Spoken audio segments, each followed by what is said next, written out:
Hello, this is James Francis Peter Marsh, and I'd like to talk to you about how I found the perfect wife.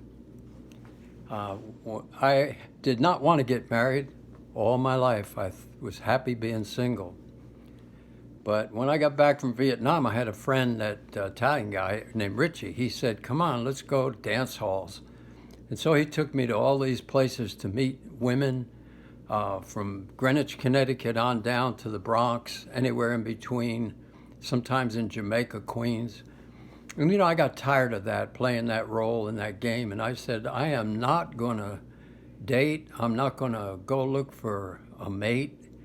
And I began to believe God, that God had somebody for me. And I tried to use logic.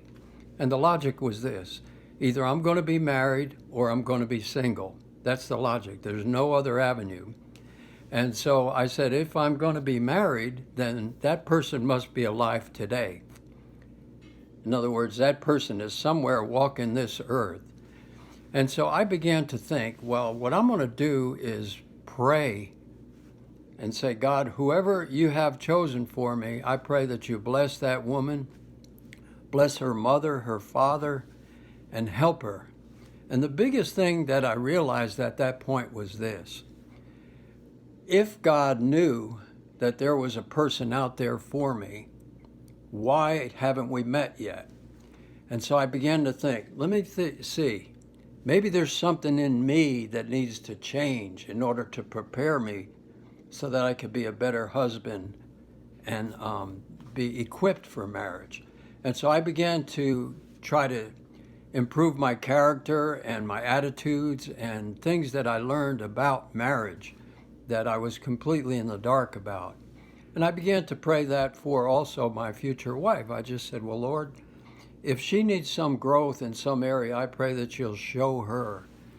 And some strange things happened. It was 1973 that I was spending the summer at Purdue University with the Crew. It's called Crew. And I was in a dining hall, and I was sitting across from, it was a co-ed dining hall, and I was with a friend of mine that I had met. He was a lot older, and he had been married, and his wife died of cancer. Well, I was sitting across from this girl from Arkansas. Now, I was a New York Yankee, like the Fonzie. I had a black leather jacket, my hair slicked back, and here sat a Southern belle, and on either side of her were young men that were trying to get her attention. She would turn her head one way and then the other, and they would talk to her, and they were playing this game with her, trying to win her heart. And I said, this is a Southern belle. And my friend said, why don't you ask her for a date? And I said, I will never ask that girl for a date. She is a Southern belle. And so that was 1973. Well, 3 years passed, and I had moved to California, to San Bernardino. And I was at the Arrowhead Springs resort where our office was, and I was working in prisons. And I thought, I'm going to go get a drink of water, because outside our office and down the walkway was a foyer in a building that had a water cooler, that the great Arrowhead Springs water. And so I got up and left and went over to get a drink of water. And I go in there in the foyer, and out comes this same person I met 3 years earlier.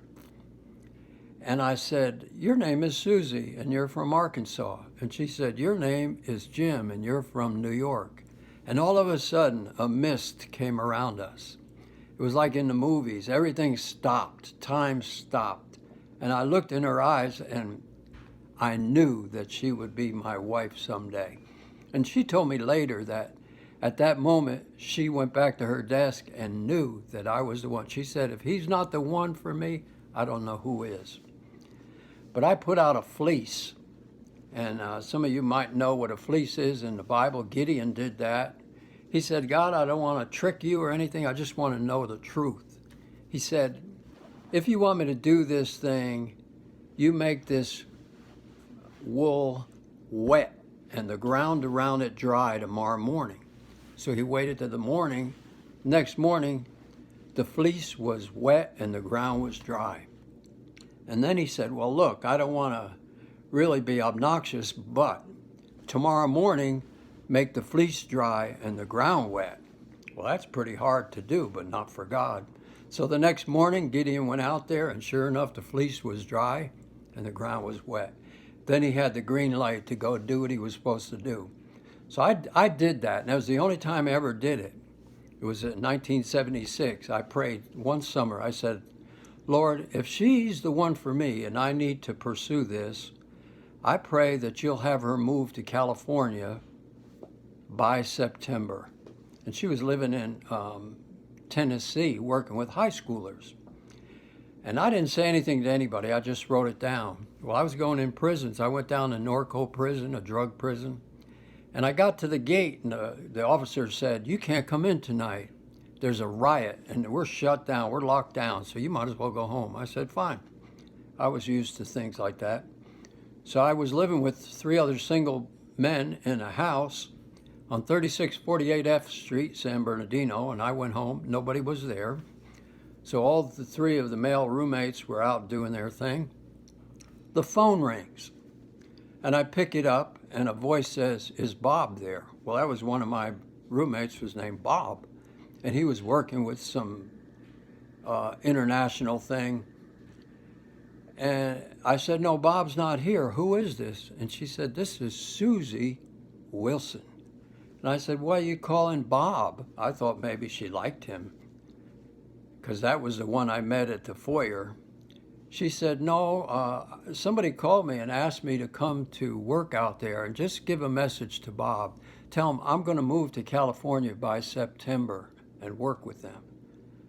And I said, I sure will. And I hung up the phone, and it was as if God was laughing at me, because I put out a fleece that she would move, and here this phone came, and she said she would move to California by September. Well, I've never done that again, and probably never will.